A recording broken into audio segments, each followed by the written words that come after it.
Meu Deus, tudo tá caindo ao mesmo tempo. Eu não aguento mais. Se o Senhor tá comigo, por que a minha vida virou isso aqui? Eu faço tudo certo e mesmo assim parece que nada muda. Ei, filho, eu nunca deixei você sozinho, nem nas horas mais difíceis.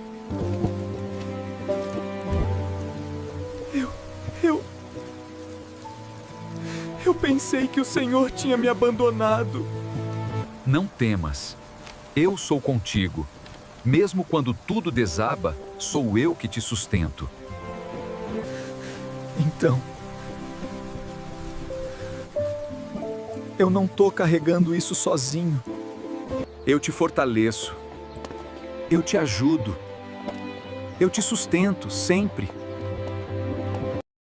Gostou do vídeo? Espera que tenha um resumão. Já segue o Anime Gospel. Sabe aquelas animações curtinhas que viralizam e em questão de segundos contam uma história que mexe com a gente? Pois é, hoje a gente vai mergulhar em um desses diálogos que tocaram milhões de pessoas para tentar entender por que ele funciona tão bem, por que ele conecta tanto com a gente. Vamos lá? E tudo já começa com essa frase aqui. É uma declaração de desespero muito crua que já coloca o conflito principal na mesa, de cara. Quem é que nunca se sentiu exatamente assim, né? É aquele ponto de partida da crise, a sensação de que o chão simplesmente sumiu. E essa sensação de que o chão sumiu leva a gente direto para a primeira parte da nossa análise. O momento em que tudo parece desabar. É aqui que a gente encontra o ponto mais baixo da jornada, sabe? O epicentro do desespero. O interessante aqui é ver como esse sentimento é construído em camadas. Primeiro, vem aquela exaustão total. Eu não aguento mais. Logo depois, a confusão, a busca por um porquê. Por que a minha vida virou isso aqui? E aí, para fechar, vem a frustração. Quase uma revolta com uma injustiça que se sente na pele. Eu faço tudo certo. E mesmo assim, parece que nada muda. É uma sequência de sentimentos muito, muito humana. Só que é exatamente nesse ponto, no fundo do poço, que a narrativa tem uma virada. A gente entra agora na segunda parte. Uma voz na escuridão. Esse é o momento chave, a intervenção que começa a mudar toda a perspectiva da história. E aqui está ela, a tal intervenção. Uma voz que fala diretamente com aquele sentimento de abandono. A mensagem é muito clara, a presença é constante, mesmo quando não é percebida. Repara que não é uma solução mágica para os problemas, mas sim uma afirmação de companhia. A resposta do personagem, nossa, ela diz tudo. A hesitação, sabe? O eu, expõe uma vulnerabilidade imensa. Fica claro que aquela voz tocou exatamente no medo mais profundo dele, o da solidão. É como se ele finalmente colocasse para fora a sua maior angústia. E então, a gente chega no coração da mensagem. A resposta vai muito além de um simples "estou com você". A promessa evolui para "sou eu que te sustento". Essa palavra sustento, ela é a chave de tudo. Ela muda completamente o nível do apoio que está sendo oferecido ali. O que nos leva, claro, ao momento da grande virada de chave na cabeça do personagem. Essa parte é sobre isso. Entender que o fardo, o peso, não está sendo carregado sozinho. É o começo da subida, da saída daquele buraco do desespero para um lugar de compreensão. E aqui a gente vê essa mudança de perspectiva de forma bem clara. A percepção inicial era do esforço solitário. Estou carregando isso sozinho. A nova realidade, a grande revelação, é que existe um suporte fundamental. Sou eu que te sustento. O peso não sumiu, mas a forma de carregar esse peso, essa mudou completamente. Ok, mas como essa nova realidade se traduz em algo concreto? O diálogo final amarra tudo isso, transformando essa ideia numa promessa clara, que resume a mensagem central de apoio de uma forma bem direta. E para a gente entender a força disso, vamos olhar de perto para essa palavra, sustento. Sustentar não é só ajudar, dar uma mãozinha. É o ato de dar suporte por baixo, de segurar mesmo, de impedir que algo caia, que desmorone. É um apoio estrutural, é a base.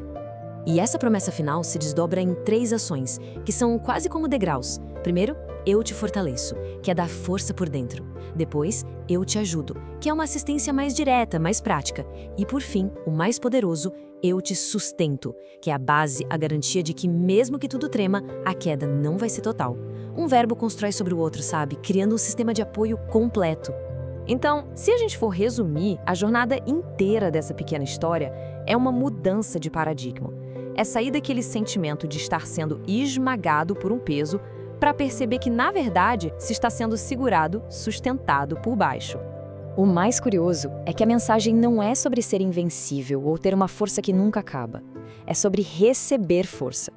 E isso deixa a gente com uma última reflexão, uma pergunta bem poderosa para levar. O que, afinal, significa ser forte em comparação com ser fortalecido por algo ou por alguém? Uma ideia e tanto para se pensar.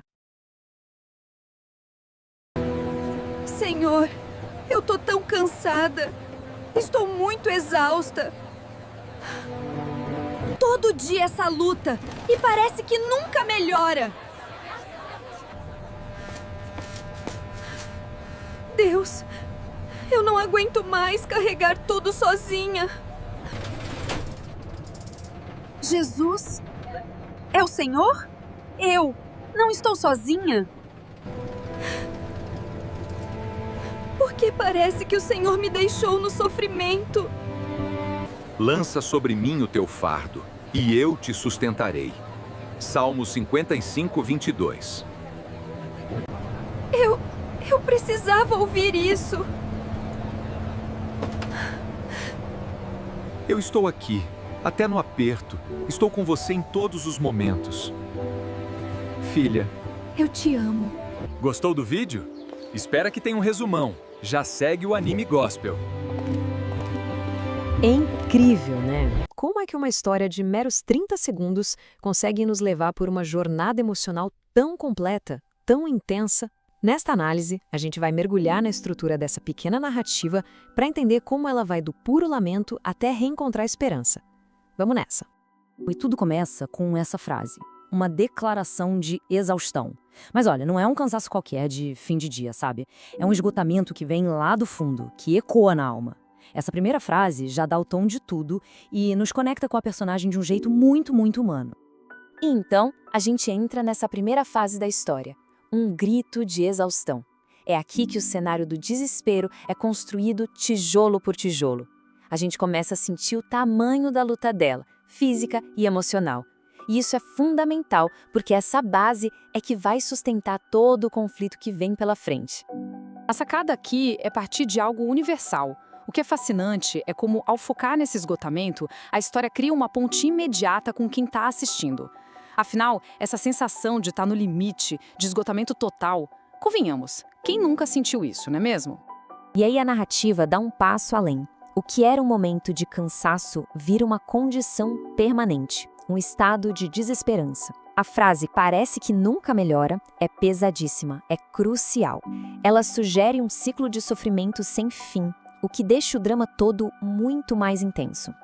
A história então se aprofunda. A exaustão abre as portas para um sentimento que consegue ser ainda mais devastador, a solidão. E o que acontece? Essa solidão começa a colocar à prova a própria fé da personagem. O interessante aqui é a clareza do conflito.